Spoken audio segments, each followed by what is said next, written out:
Good morning, good afternoon, good evening, ladies and gentlemen, wherever you're situated on this great, big, beautiful blue globe floating through the void of Yah's creation. It's the 25th of March, 2026, and each day gets interestinger and interestinger, and the subterfuge, the gaslighting, the propaganda, the lies just keep on coming. And guess what, media? You won't be trusted anymore.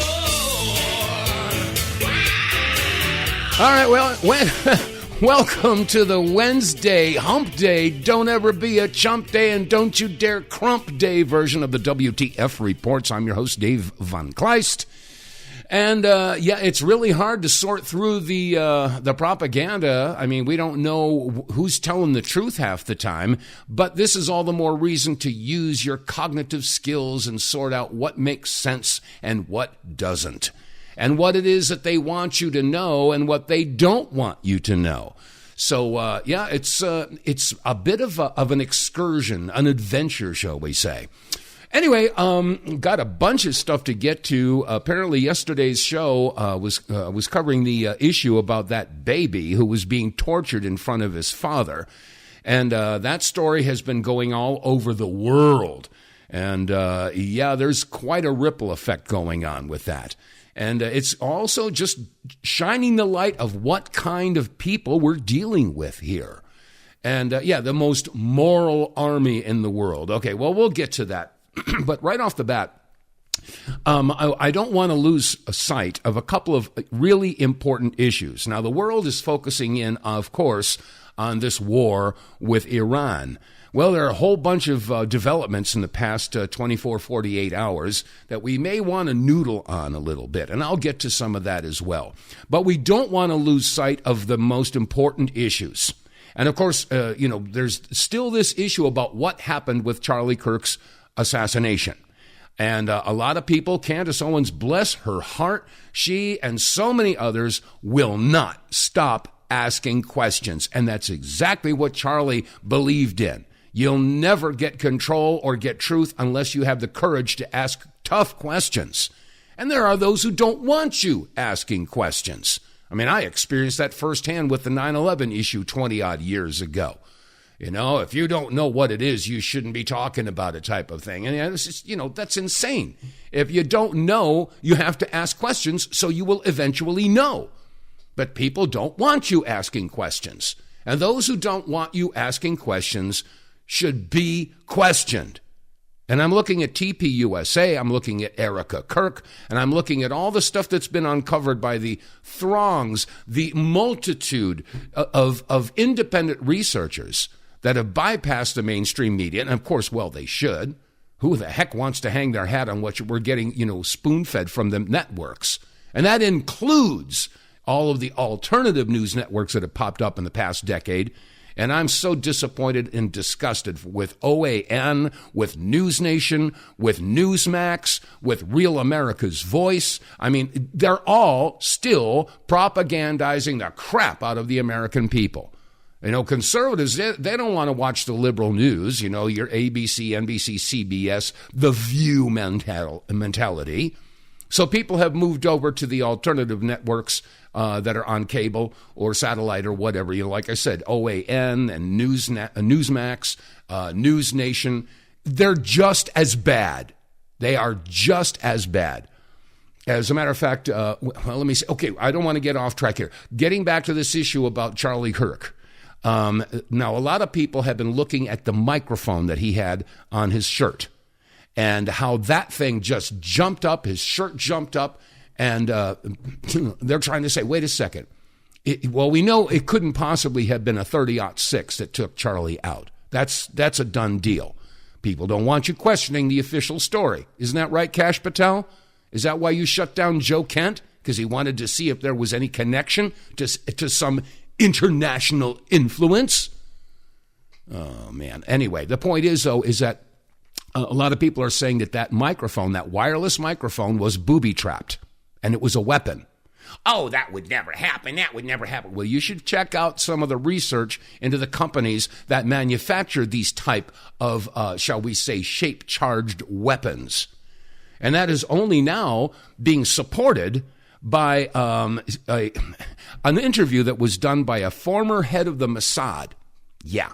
And the thing is that he basically, I'm going to play this audio clip in a minute. But first, I want to draw your attention to a post having to do with booby-trapped insoles for Russian soldiers. Yeah. There has been some Israeli tech found in Russian military boot insoles. Russia has impounded hundreds of booby-trapped boot insoles intended for Vladimir Putin's foot soldiers, says the Federal Security Service, the FSB. And it says here, let me see what happened. An ex-Mossad chief openly bragged on camera about spreading booby-trapped and manipulated equipment across the globe. Yeah. But, this, let me see. Oh, I just lost it here. Where did it go? Oh, I hate when that happens. I hit the wrong button and now it's gone. Anyway, the point is that, yeah, there were cases and cases and cases of these booby-trapped insoles for boots, and they were designed to blow off the legs of anyone who would wear them.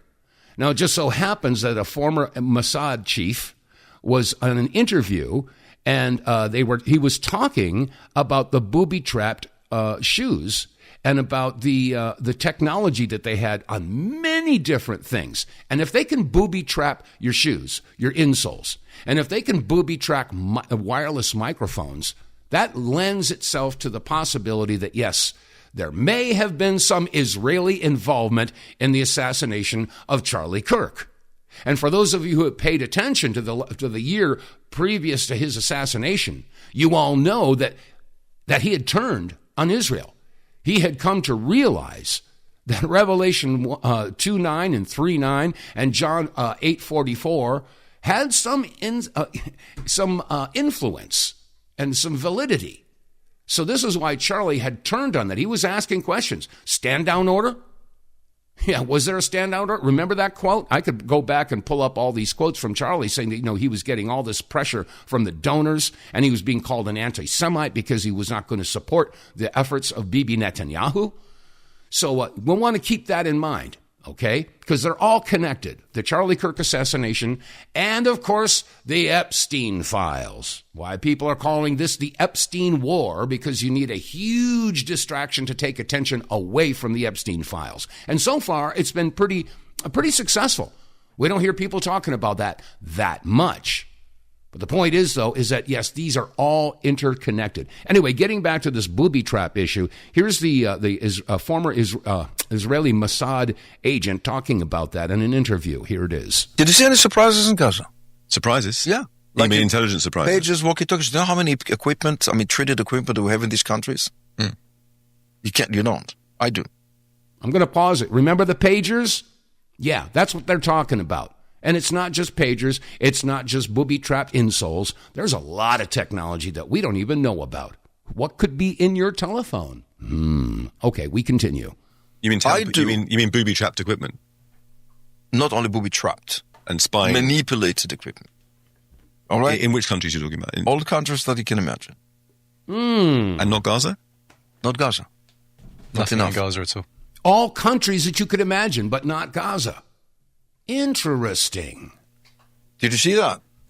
If we had it, we knew something about them coming. Something, right? I would have sold them everything. Just everything. You can't imagine the quantity when I have invented that method. That was in 2002 to 2004. The pager method. The manipulated equipment method. Okay? We have already used it. Manipulated equipment. In Second Lebanon War, some of the elements were speaking to us. How did you use it? Want a glass of water? Yeah, they all laugh. He can tell you, but he didn't. I know, it's an early morning in London. I don't think that is the case. But how did we do it? So they're basically saying, they could put it anywhere. Would you like a glass of water? So maybe they've got that technology. Well, what do you think? So anyway, and that lends itself to the theory that maybe that microphone was a weapon. Maybe it was weaponized. And like I said, a lot of people who have been doing research, if you've been following Candace Owens and Project Constitution, and people following, the paper trail for these shape charges that are hidden in electronic equipment, this lends itself to the very, very good possibility, if not likelihood, that these conspiracy theorists that are claiming that maybe there was some sort of a charge in that microphone, there might be some validity to it. And of course, that would lead right back to the blue, that blue state. Anyway, there was an issue. Of course, Mike Huckabee, oh bless his heart, Mike Huckabee was talking with Tucker Carlson, and the subject of the WMD came up. When we were talking about the Iraq War back in 2003. Now, there's a lot of denial going on, and but we're gonna hear it directly from the horse's mouth. Here's Mike Huckabee talking about Bibi Netanyahu and weapons of mass destruction. Listen to this. And I ask you, how many? No, I don't think we're getting. How many boots on the ground has the U.S. placed on behalf of Israel? Okay, I'm pausing it again. This is a conversation between Mike Huckabee and Tucker Carlson. Here it is. However many went to Iraq, we did that for Israel. No, I don't think we did. But you said we did it because of 9/11. That was the U.S. justification for it. But it wasn't for 9/11. So what was the actual reason? Well, the U.S. government told us it was for 9/11. They told us that they were part of it, that they had weapons of mass destruction. But they had nothing to do with 9/11, obviously. Maybe There's no evidence. But so what was the actual Israel reason? was not in that component. But Israel had no influence on our decision to invade Iraq? That's not Listen. what the people who made the decision say. They say Israel Well, let me get back to the point. Gave us that information about the fake weapons of mass destruction. Where do you think that came from? It came from Bibi. How many Americans put their boots on the ground for Israel? The answer is zero. Everybody who served in Iraq put their boots on the ground for Israel. Did not. Where did we get the information about the weapons of mass destruction that wasn't real? We didn't get that from... You're saying we got that from Israel? That Israel was one pushed us into that? Well, absolutely. You really believe that? I know that for a fact. Does America cannot oust Saddam without prior approval of the international community. Because this is a ruler who is rapidly expanding his arsenal of biological and chemical weapons. Ooh. This is a dictator who has used these weapons of mass destruction against his subjects and his neighbors. And this is a tyrant who is feverishly trying to acquire nuclear weapons. You cannot prevent a dictator who has used terrorism in the past. Okay, so Mike Huckabee is saying, no, that didn't happen. It wasn't Bibi Netanyahu that was claiming that they're weapons of mass destruction, but you just heard, as a matter of fact, here's another clip of Bibi Netanyahu talking about WMD. There is no question that he had not given up on his nuclear program, not whatsoever. There is also no question that he was not satisfied with the arsenal of chemical and biological weapons that he had and was trying to perfect them constantly. Okay, that's chemical and biologicals. Those are weapons of mass destruction. So Mike Huckabee, hello. Yeah, liar. You're a liar, but at least you're consistent. At least he's consistent. Again, Huckabee was misquotes the Bible. Again, liars are going to twist and manipulate and massage and propagandize anything if it suits their agenda. Huckabee, remember Genesis chapter 12? Yeah. So for me, and most evangelicals would say the same thing, we're people of the book. It's simple. So if you read in Genesis that God blesses those who bless Israel and curse those who curse Israel, this gets pretty easy. Yeah.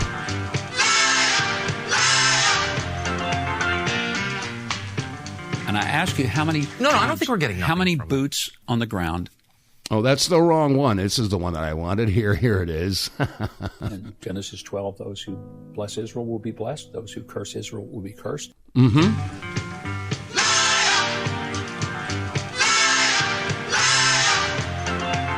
So in Genesis, when the scripture says God will bless those who bless Israel and curse those who curse Israel, we don't argue with God about that. Mm-hmm. So again, at least he's consistent. Okay, he's claiming that there was no information coming from Israel that there were weapons of mass destruction which pushed the U.S. into the Iraq War back in 2003. And we all know what happened with that. You know, I mean, a GW was on television. Oh, got to find that WMD. Oh, and it's not over here. It's not over there. Remember that? Yeah, right. And as far as this weapons of mass destruction, you know, Alan Dershowitz, I mean, he's another one. Oh, gosh. And as a matter of fact, he was being interviewed. Oh, I forget. I think it was on News Nation. And here's what Alan Dershowitz had to say about the WMD. We're seeing an attempted coup within the Republican Party by neo-Nazi fascists led by Kemp, who is a clear neo-Nazi fascist. And then also by Tucker Carlson, by Fuentes, by Owens. We're seeing an attempt by these neo-Nazis to take over the Republican Party. Fortunately, good Republicans, headed by President Trump, are stopping it. And President Trump said, these people are not MAGA. These people are not my people. But they're trying to take over the Republican Party. And Kent blames Jews for everything. You know, he blamed the Jews for the Iraq War. Israel was against the Iraq War. Oh, did you hear that? Israel was, you just heard Bibi Netanyahu stumping for the Iraq War. So once again, Alan Dershowitz, this one's for you. Oh, that's the wrong button. Here it is. What kind of fool do you think I am? Yeah, we won't get it pulled over our eyes again. No siree, Bob. Let me see what else he had to say. I know because I spoke to Prime Minister Sharon. He spoke to President Bush and urged him not to go into Iraq. Oh, my gosh. Oh, yeah. But according to Kent, anything that was bad had to be the Jews. This has to end. The Republican Party has to disassociate itself from its fascist neo-Nazi wing, which is growing within the Republican Party, particularly among young people. And it's a real threat to America, to democracy, to American Jews, to Israel, and to American values. And we have to put an end to it now. Yes, of course. You know, if somebody points an accusatory finger in a direction, and that accusatory finger is backed up by facts, history, and evidence, of course they're going to do everything that they can to discredit. They're going to call you a neo-Nazi, anti-Semite, gnashing of teeth. The truth hurts, you know. What do they say? There can be a million lies, but there's only one truth. And that's the way it is, folks. And they are really, really pushing hard to go against anybody who challenges the official narrative on anything. As a matter of fact, and again, I point out that these news networks that are supposedly conservative, supposedly America first, supposedly patriotic, they're liars. And I'm disappointed. You know, I liked going to OAN. I used to take a look at Newsmax, and then I switched over to a News Nation. But one by one, they expose themselves as the liars and propagandists that they are. OAN is, and many of these other networks are running commercials, you know, that are basically asking for contributions for Israel because all of these suffering old ladies, they only have porridge. Yeah, right. We're sending billions of dollars every year to Israel. They've got the free education. They got free health care. They're subsidized for their housing. I mean, they get it all, and we get doodly squat. We get to pay for it. Anyway, on News Nation, there's a woman, an editorialist. Her name is Batya. And again, they're going after anyone who dares to ask questions. They will label them. They will ridicule them. They will deplatform them. They will attack them. And anyway, here's Batya. Oh, and by the way, I should point out that she has a lovely little necklace with a Star of David on it. Yeah. Okay, well, here's what she had to say. If you spend too much time on Twitter or get your news from the liberal mainstream media, you may have gotten the impression that the president's supporters are abandoning him in droves over Operation Epic Fury, his war to prevent your grandchildren from having to face off against a nuclear-armed Iran. Our hapless president has been dragged into this war against his will by the nefarious Bibi Netanyahu, according to people like Tucker Carlson, Marjorie Taylor Greene, Megyn Kelly, and now Joe Kent, a counterterrorism official who resigned this week amid an FBI investigation into his penchant for leaking government secrets to Carlson. Trump has betrayed everything he once stood for, they say, and all the young people know it. In light of their opposition to Trump, the mainstream media has been only too happy to amplify these characters. The younger generations, I'm Gen X, millennials, and Gen Z are very much against this war. And so when you talk to people on the ground, that's how it comes across. It's very generational, and the younger generations are completely against it. It's 100% a betrayal to what MAGA was supposed to be. Alas, none of that is true. The narrative that MAGA is split over Iran, beloved by the liberal media and the anti-Israel far left and right, is complete fiction. Far from a betrayal, poll after poll after poll has found massive, overwhelming support for the president's strikes on Iran among Republican voters, upwards of 85%. An NBC poll of voters who backed Trump in 2024 found 90% support for the war in Iran and a 100% approval rating for the president. Wow. A new poll even asked point blank who Republicans trusted more, Kelly and Carlson or the president. The results were pretty decisive. 84% for Trump, 6% for Carlson. Okay. I don't believe that poll as far as I can throw a Greyhound bus. Can you smell the lies? Can you? And remember, when you're representing a particular group of people, there are 3 magic words.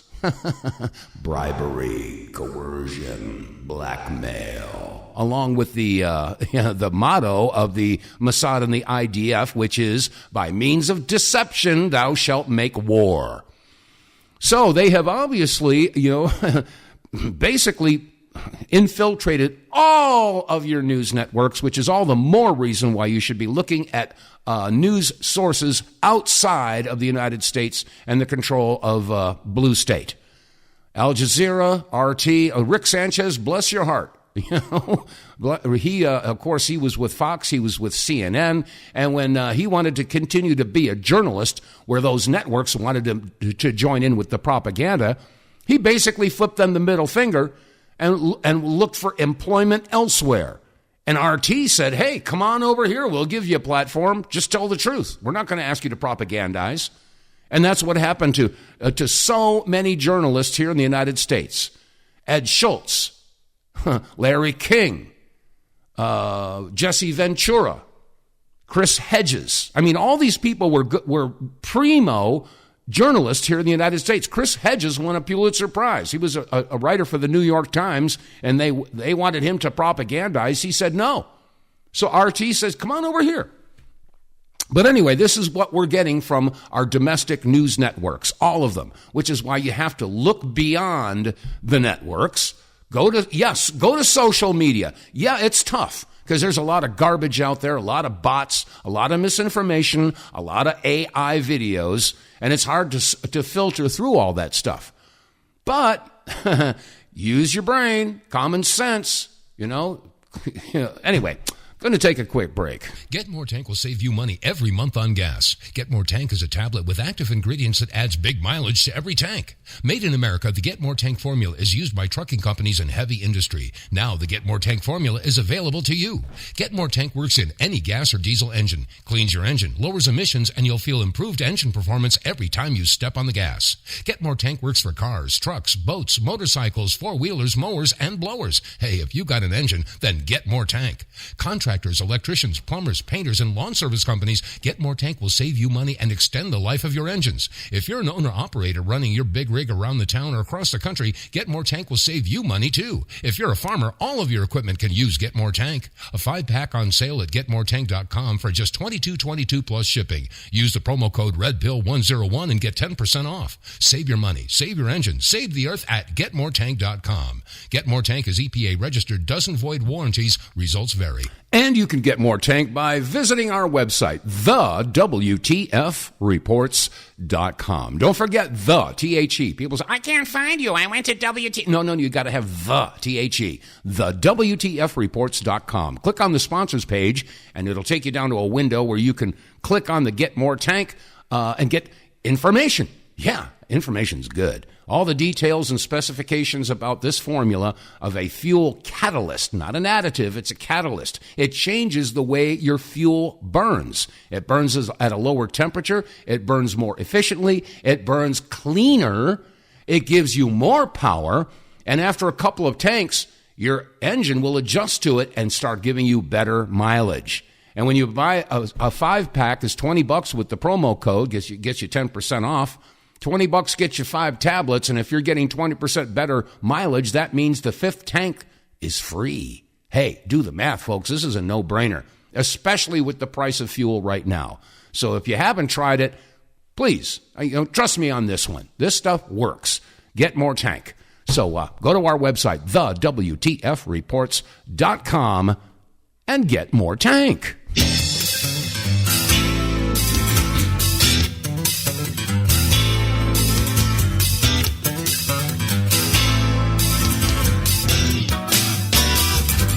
Okay, coming up on 32 minutes past the hour, whatever hour you're sitting in, and let me see, where else do we go with today's broadcast?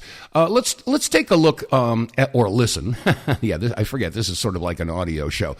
How much does it cost the United States taxpayer, you, your family? How much are all of these wars costing?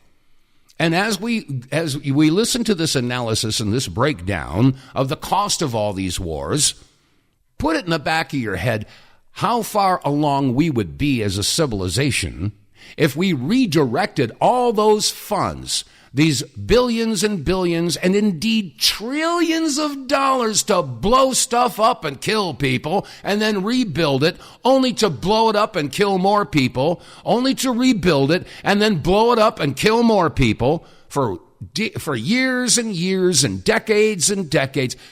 How far along will we be? Instead of destroying stuff, we were building stuff. Stuff that would actually last. Stuff that actually worked. What would happen if all of a sudden they had all this money to put towards the development? And, well, first of all, we'd have to release all the hidden technologies like the Meyer technology and the Tesla technology and the zero-point energy and the magnet motors and all the other stuff that they've got hidden so that they can maintain their profits and their power. If we were to get rid of all these monsters who lust for money and power by means of waging war, imagine where civilization would be. It'd be a whole different world. I highly suggest you watch the film that was made by Dr. Stephen Greer. I think it's called The Lost Century. You might get yourself a real edumacation if you watch that program, that video documentary about all the technologies that have been suppressed for the past century and where we would be right now had those technologies been released. But here's a breakdown of the cost of war, and it ain't cheap, folks. How is it that we allow our politicians to sell us war after war without ever making them talk about the cost of war? Take the war in Iraq. In 2003, they estimated it would cost $100 billion, but it wound up costing $2 trillion directly, with another $2 trillion that will go just to veteran care. And although we've already paid $800 billion of interest on that war debt, by 2050, we will have paid $3 trillion in interest on that war debt, bringing the total cost of the Iraq war to $5 trillion. Now let's do the war on terror. We were told it would cost billions, but it actually cost $8 trillion, plus $3 trillion in veteran care. We've already paid $1.5 trillion of interest on that war debt. And by 2050, we are projected to have accumulated $7 trillion of interest on that debt. making the cost of the war $17 to $20 trillion. And that is more of a threat to us than any foreign country could ever be. In fact, America's annual interest paid on the national debt is $1 trillion, which is larger than the $900 billion annual military budget. 20 to 24% of every federal tax dollar collected goes directly to paying off interest on the national debt. 17 to 20 cents go to the military, 40 to 50 cents go to social programs, and 20 to 24 cents go to interest on the national debt. But it all really just goes to the political class, their donors, and the banks. But all they have to do time and time again is roll out a new narrative, and they get the people to support their never-ending wars. And every time they do it, and every time you go along with it, you are allowing them to steal our children's future, where they won't be able to afford a home. They won't be able to afford their groceries. And moms won't be able to stay home and raise their kids. But hey, it's all about keeping you safe, right? Right. It's all about keeping you safe. What was it Ben Franklin said? Those who give up their liberty for security deserve neither. I wish we would listen to the wisdom of our founding fathers. Go back and read the Federalist Papers and the anti-Federalist Papers. I think you might get yourself a little education on some of that stuff. You know, they say that, you can read the Constitution, but you won't really grasp, what drove it, what was the motives behind it, unless you read the writings of Benjamin Franklin or Thomas Jefferson or John Adams, or read the Federalist and Anti-Federalist Papers. Then you get a better idea of where their heads were at when they drew up the Constitution. So anyway, it's just my 2 cents. Let me see. What else have we got here? By the way, Palestine has now been recognized as a state. Spain has now officially recognized Palestine as a state. Yeah. And as a matter of fact, the International Human Rights Commission made a statement. Let me see. What's her name? It is Nada al-Nashif. I'll say it again. Nada al-Nashif from the Human Rights Commission made the following statement. Here it is. Israel's actions in the West Bank amount to an institutionalized regime of systematic discrimination, oppression, and violence against Palestinians, largely aimed at their subjugation and permanent dispossession in violation of the prohibition against racial segregation and apartheid. Israel's continued presence in the occupied Palestinian territory is a violation of international law. In line with the conclusions of the International Court of Justice in July of 2024, Israel must end its unlawful presence as rapidly as possible, cease all settlement activity, and immediately evacuate all settlers from occupied territory. Other states have obligations not to recognize the situation arising from Israel's unlawful presence, nor to help or assist in maintaining this situation. Ooh, them's pretty strong words. And it's also backed up by the fact that, yes, they are now officially recognizing the genocide that was going on in Gaza. Israel's sustained and systematically orchestrated assault on the Gaza Strip now has a name: the Palestinian genocide. The newly published report by the UN's Independent Commission of Inquiry is unequivocal. Israel is engaged in genocide against the Palestinian people. From now on, the name of the world's newest genocide, the Palestinian genocide, must be hammered into the discourse, boldly used, unapologetically and without fear. I'm going to pause it for a second. So this is now going to be known as the Palestinian genocide. Hopefully that will eclipse the chant of Holocaust, Holocaust, Holocaust, 6 million, 6 million. October 7th, God's chosen people. Holocaust, 6 million, God's chosen people.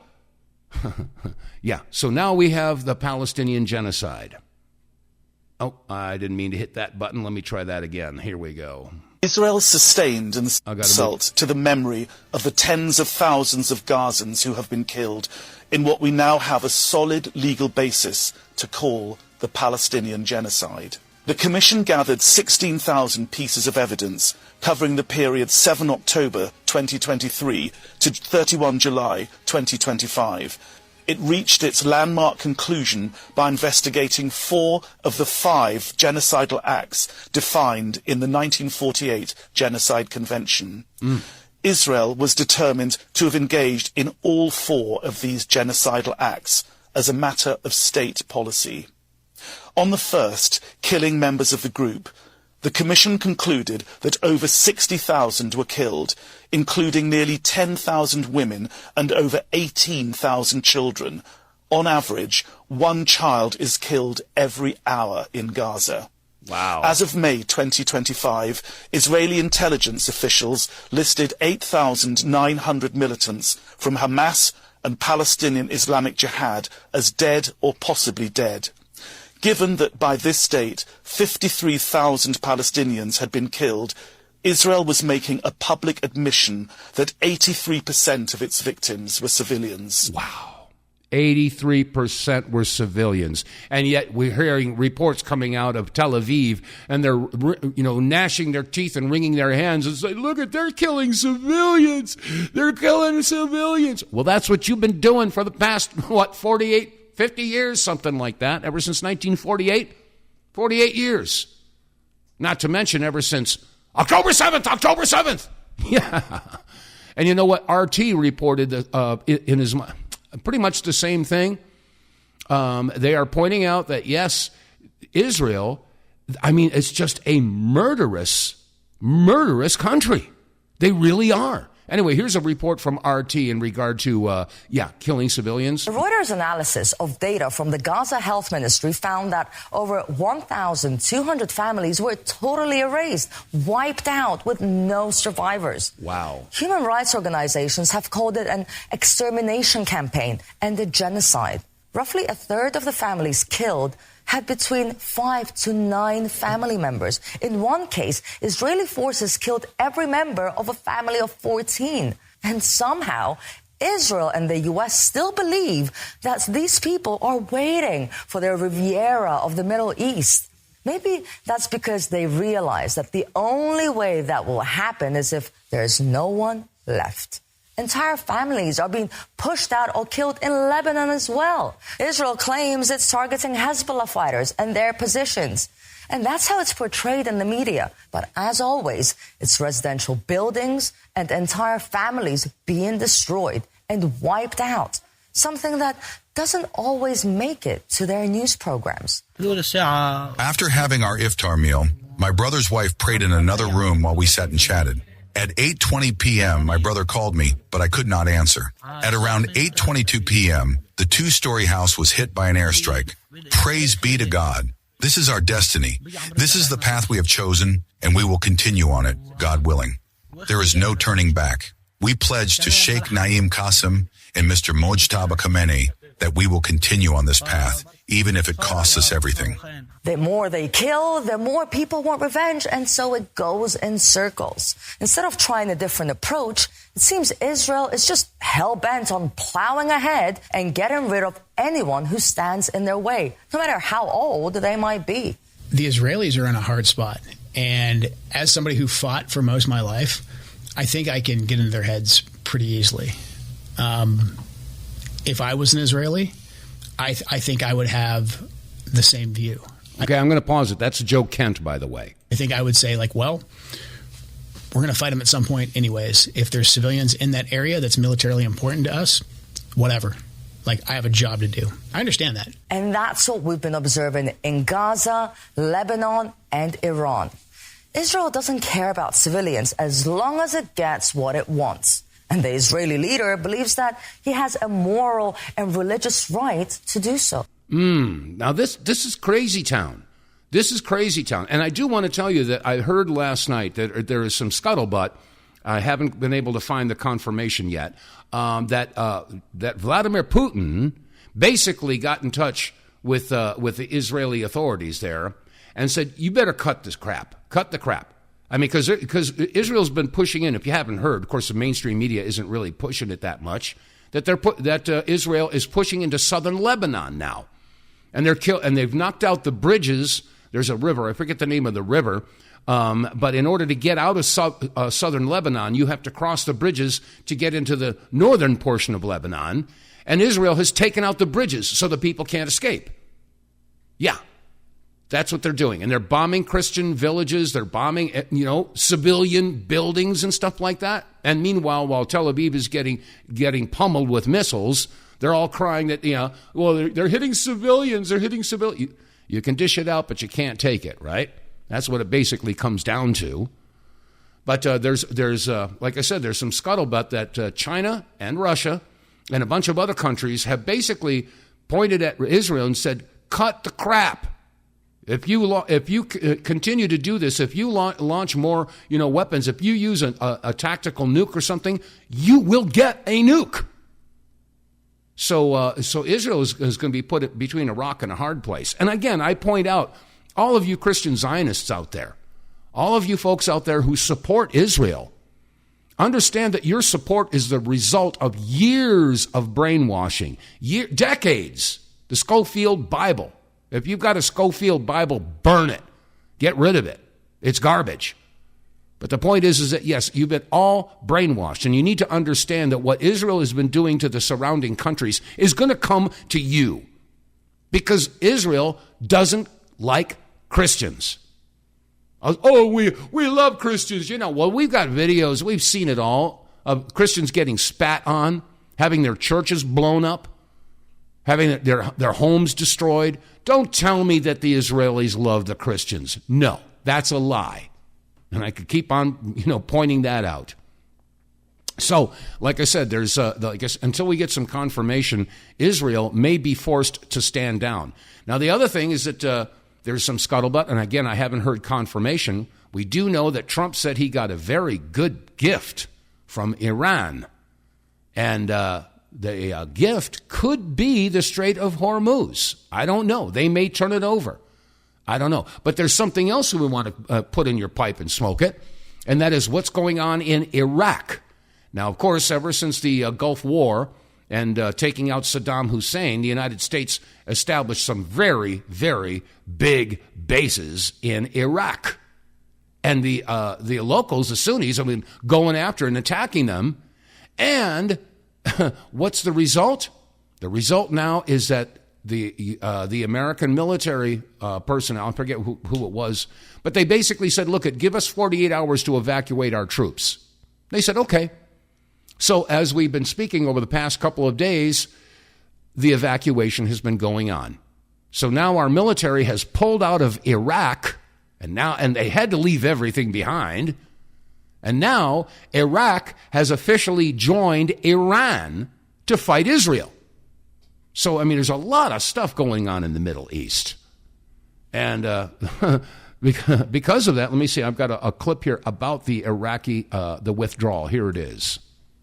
They have withdrawn, they have evacuated all of their military personnel from the Arabian side of the Gulf. But that's George Galloway, by the way. Yesterday was the most humiliating moment of them all. They begged the Iraqi resistance for 24-hour ceasefire so that they could withdraw all remaining American forces from Iraq, which have occupied Iraq ever since the end of the war in 2003. And they've now moved every one of the American forces out of Iraq and into Turkey. NATO has withdrawn its troops from Iraq. Who knew NATO had troops in Iraq? The North Atlantic Treaty Organization had troops in Iraq, which they have now withdrawn. Poland. Who knew Poland had troops in Iraq?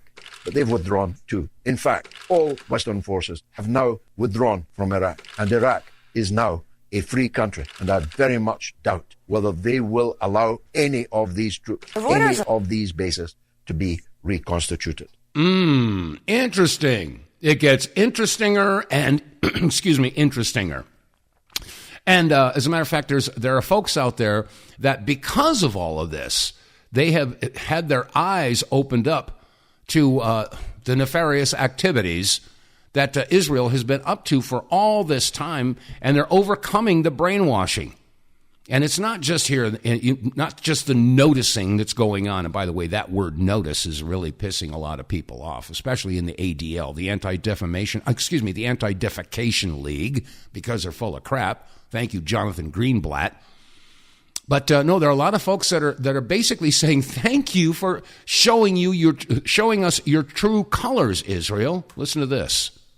And thank you, Israel, because you've woken us up to all of this. And not only is the West losing the war on all fronts in the battlefield, it's losing the hearts and minds of its citizens. We, the British, the Americans, the Canadians, the Australians, the Kiwis, we are rising up in our millions. We do not consent, we do not comply, we do not approve. We're pulling our kids out of school, we're withholding our tax. We are opening the history books and realizing that we, like the Israeli citizens, have been lied to our entire lives. Mm-hmm. We're learning, actually, that Islam is nothing to fear, that our Muslim community, our brothers and sisters, are the most gentle, the most compassionate, and the kindest people in our communities. See, Islam has been weaponized and vilified, but we have eyes and we have ears, and we're now using our intellect and our time to discover the truth of the matter. We shall rise again. Take care and free Palestine. Take care and free Palestine, she says. And I do want to point out that a troop of journalists were invited to Iran to come and see for yourself what it's like. And I don't know who the journalists were. There was some video of them getting off of the plane and blah, blah, blah, and traveling here and there. But there was a post that one of the female journalists had put, and she says, look, I'm not wearing a hijab. My hair is exposed. I'm walking down the middle of the street. And these people are wonderful. They're welcoming. These are like regular people. So we've been told that all of Iran is a bunch of towel heads and they're extremists and they want to just kill. Well, that's not what these journalists are finding. No, they're finding just the opposite. So none of this is making sense. At least if you're listening to the mainstream networks, you just have to assume that they're just not telling you the truth. And like I've said so many times, if you're consuming intellectual fecal matter, you end up with stuff for brains. Anyway, and there's a rabbi that made a really important point that I'd never even thought about. And if you listen to what he has to say, this guy was in Brooklyn. I don't know who this rabbi is, but this video was obviously in a Jewish neighborhood. It was taken in Brooklyn, New York. And here's what he had to say. This is very interesting. Listen up. I am born Jewish. I have nothing to do with Israel. But because I'm born Jewish, Israel claims that they're my country. There is no other country in the world that by its own law, its law that has no jurisdiction over me, claims that it is my country. Now, this law of Israel's that there is no Israeli nationality, there's only a Jewish nationality, and Israel's the country of the Jewish nationality, was contested a number of times in Israel in court. And it went to Israel's Supreme Court. And the Supreme Court ruled that they refused to make an Israeli nationality because, and I quote from the Supreme Court, the foundation stone of Zionism is that being Jewish is not merely a religious identity, but also a national identity. And if we would make an Israeli nationality, that would go against Zionism. And it would also sever the connection between the Israeli Jews and the Jews outside of Israel. Wow, that's a really important point. That's really an important point. I'll let him continue. National connection. Now, this national connection does not exist. Israel's army claims to be the army of the Jews, and they teach and brainwash that Israel is the state of the Jews and the army of the Jews, all of which is against the Jewish religion, all of which is the exact opposite of Jewish identity. And they inculcate into the Jews values that go against our religion, aspirations that go against our religion, a history that's false. Interesting. Yeah, he gets it. There's a big difference between Zionism and Judaism. You can't join the two. Okay, let's go to the phones. I think that's Cynthia. Hi, Cynthia. How you doing? Hi. Nice to hear you sounding so good on the radio. Oh, thank you so much. I want to mention that you talked about the Federalist Papers as if they were the founding documents, which they are not. No, I didn't say they were the founding documents. I said if you wanted to understand what was going on in the heads of our founding fathers, you might want to read a little bit of their writings. And that's why I was referring to John Adams and Benjamin Franklin and Thomas Jefferson, et cetera, and reading the Federalist Papers and the Anti-Federalist Papers. I mean, I did that years and years and years ago, and it gave a better perspective of what our founding fathers were thinking when they drew up the Constitution. That's all I was saying. Let me ask you this. Did you come across the ratification debates? Oh, gosh, years ago. Those were hidden for 200 years. Mm-hmm. That is what the founders said when they addressed the county conferences at the states, in which they claimed that what this Constitution would do, would not do. And then you can track their histories and discover they were lying. But since the ratification debates are like contract negotiations, we can hold them to that, even at this late date, because they have stolen so much from us. Not only our liberty, but our assets. Oh, yeah. So if you go to the ratification debates and start comparing that, you'll discover that John Marshall, that famous Supreme Court justice, lied to his teeth. And he immediately, went into the courts and started doing other things. George Washington let them open banks, national banks, Rothschild banks, in the middle of his administration. You have to understand that those ratification debates, which were not taught at law school, they were taught the Federalist Papers. You have to go, and the important thing is, like the militia, that is discussed at the ratification debates. And that is the only entity authorized under the Constitution to enforce the law. You're bringing up that's some good points. Listen, you've got my email address. Drop me an email with some of that, and I can refresh my memory. Previous emails, so I'm never really sure what you're getting and what you're not. Well, I do get it if you're going to the Gmail account. I do get it, but I can't get back to all of the emails that I get, plus all the spam. Well, oh God. At least reply that. Oh, I see it now. Something like that.